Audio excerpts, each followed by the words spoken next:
So on our demo sheet here, what I want you to do is follow along and then take some short notes, okay? So sketch it out, picture's worth 1,000 words, and then annotate, okay, what's going on here. So Faraday's discovery was pretty simple, and all that is you have to have a changing magnetic field. So here we had a coil of wire. We didn't get an electric current until we changed the magnetic field by moving the magnet either in to increase the field or out to decrease the field from the north direction there, right? And in turn, you induce an electrical current, but it has to oppose. That's the key thing there. So if you notice, the needle first swung one way, and then it swung the other way on the ammeter there, yeah?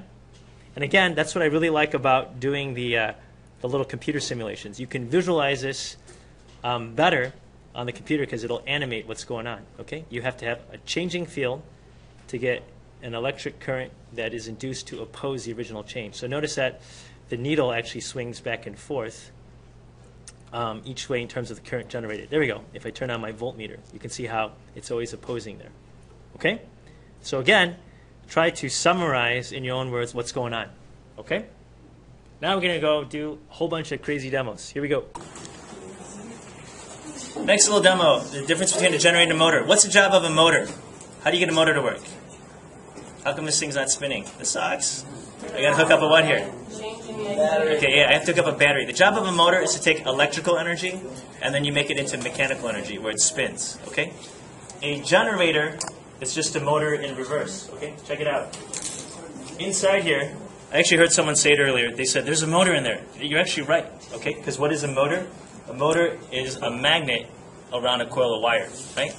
The field magnet repels the electromagnet, and then the electromagnet hits the brushes, and every time it flips direction, it disconnects and reconnects the other way so that you can keep this thing spinning, okay?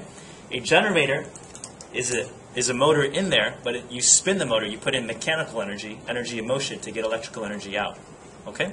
So you're like, I don't get this, Mr. Lau, this is like lame, right? So if you remember, we can light up this light bulb, that's not that exciting. And in real life, it'd be really annoying. Anyone have one of those emergency flashlights in their car? Where you turn on a crank or you shake the magnet back and forth in the coil, okay? It's a good, yeah, so not to be sexist, but good Father's Day present, right? Instead of getting your old man like a tie or more socks, get him one of those cool like survival flashlights, yeah? So what's really annoying, okay? I guess you get one for your mom for Mother's Day, right? Actually, the old man usually gets shafted. That's okay. Anyhow, when you are turning the crank there, it'd be annoying to keep the light bulb lit up, right? So most of those emergency radios with the crank and flashlights, they have a little battery in there, a little capacitor, okay? So really quick, Kylie, we're going to have you help us out here. I'm going to have you turn on the crank and charge up this little battery here, okay?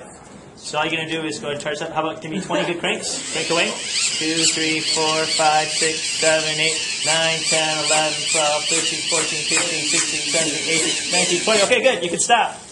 Kylie said stop. What's wrong with you? Stop! Stop it! Put it down! Stop! Ah! Stop! Stop! Okay, what's going on? Okay. So all it is the energy that Kylie put in went to where? Went to the battery. The mechanical energy from the generator induced an opposing electrical current, yeah? That charged up the battery here, but aha, a motor is just a what? It's just a generator in reverse. Notice when I hook this up, then the generator goes, and actually, how do you get the motor to go the other direction? You guys know? All you got to do is, if I flip the leads, I reverse the direction of current. It's alive! Okay? So, the big idea I want you to get out of this is you can change electrical energy into motion, and motion into electrical energy. That's awesome. Now, in real life, you wouldn't do that for no reason at all. So really quick, go ahead and, actually, you know what? I think we got enough juice in here. The light bulb, if there's still enough left, there you go. It's still lighting up a little bit, right? But if we charge this up all the way, if you can do that one more time, I promise not to freak you out. There you go. Let's do 20 quick cranks. There we go. 1, 2, 3, 4, 5, 6, 7, 8, 9, 10, 11, 20. Perfect. Okay. Disconnect the leads so the energy is still stored, right? And then in real life, usually, there you go. You get enough juice maybe to run your flashlight for 5-10 minutes, depending on how well your system is built. Okay? Got it? So in your own words, go ahead and summarize on the note sheet how a motor and a generator work in terms of how energy is transferred one way or another. Okay?